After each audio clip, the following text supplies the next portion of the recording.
Et bienvenue dans la chaîne Mathématiques Sciences. Aujourd'hui je vais présenter et expliquer une nouvelle vidéo qui est une vidéo d'exercice toujours en mathématiques pour les 6e, dans laquelle ici on va parler des triangles et plus précisément des constructions de triangles équilatérales. Alors donc là justement on va voir comment on peut construire un triangle équilatéral et on va se baser sur cet énoncé. Alors donc là on me dit qu'on voudrait construire le triangle BON qui est équilatéral tel que le segment BO fait 3 cm. Je te laisse mettre la vidéo en pause pour réaliser cette figure et après on va corriger pas à pas. Sur ce donc, correction. Alors là, je pense que vous connaissez un petit peu ce que je vais dire après, mais avant même de dire cette phrase, je vais déjà rappeler quand même ce que c'est qu'un triangle équilatéral. Alors un triangle équilatéral c'est quoi? C'est tout simplement ceci. C'est un triangle ayant 3 côtés de même longueur, ok? Voilà. Alors donc un triangle équilatéral, la définition c'est ça. C'est donc un triangle qui a 3 côtés de même longueur.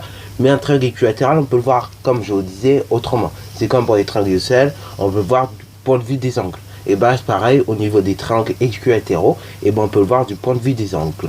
Alors donc, dans un triangle équilatéral, en fait, vous allez avoir les 3 angles qui sont de même mesure. Ok? Voilà.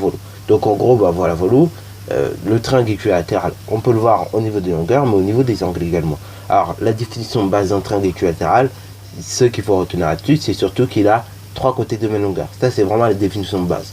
Ce que je vais vous dire après, donc au niveau des 3 angles de même mesure, en fait c'est une des propriétés qui caractérise le triangle équilatéral. Ok, voilà.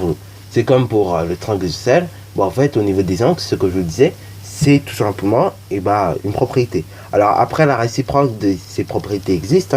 Par exemple, si on veut montrer qu'un triangle est équilatéral, on peut tout simplement dire qu'elle a ses côtés de même longueur, ou on peut tout simplement dire qu'elle a ses 3 angles de même mesure. Et d'ailleurs, c'est pareil aussi pour les triangles isocèles.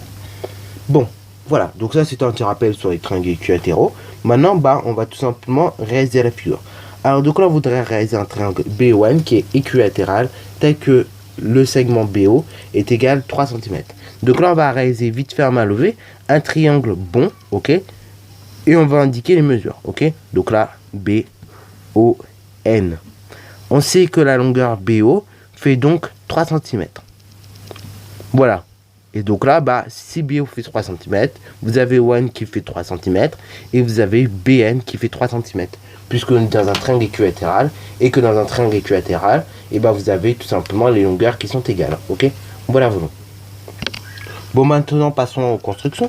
Donc là, on va tout simplement d'abord tracer le segment BO qui fait donc 3 cm comme je vous le disais. Ok? Alors là, on n'est pas obligé de commencer par BO, mais vu que c'est celui-là qu'on nous donnait, on peut commencer par lui. Ok? Donc on va commencer par BO et ensuite on va venir prendre notre compas et on va reporter directement sur la figure la longueur 3 cm. Ok? Donc là on a BO ici et on va reporter à nouveau 3 cm ici. Ok?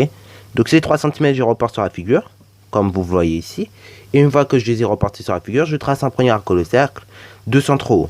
Je fais de même, je trace avec le même écartement de compas un arc de cercle de centre B. Ok? Une fois que j'ai tracé mes 2 arcs de cercle, comme vous pouvez le voir, l'intersection de ces 2 arcs de cercle va définir mon point N, comme vous pouvez le voir. Et ce point N, je vais le relier au point O, mais je vais également le relier au point B. Ok, ce que nous allons faire donc ici. Voilà, donc on relie ON et on relie BN. Ok, voilà. Une fois que c'est fait, c'est bon.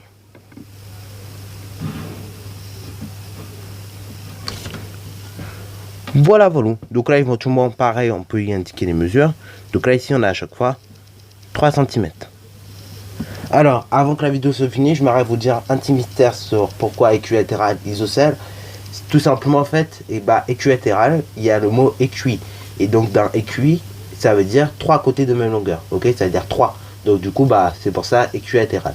Et puis, isocèle, tout simplement parce qu'en fait, ça veut dire 2. Ok, iso, ça vient du latin qui veut dire 2, et donc du coup ça fait 2 côtés de même longueur. Ok, et équilatéral et équi, c'est pareil, c'est du latin, et du coup ça veut dire 3. Ok, donc ça vient de là en fait, tout simplement. Équilatéral et isocèle. Ok, ça vient du latin. Voilà, donc je vais vous faire cette petite parenthèse pour que vous sachiez au moins pourquoi on a équilatéral et isocèle. Voilà. Bon, sur ce, c'est déjà la fin de la vidéo. Comme d'habitude, si tu as bien aimé, n'hésite surtout pas à liker, commenter, et bon reste à toi en mathématiques et en sciences.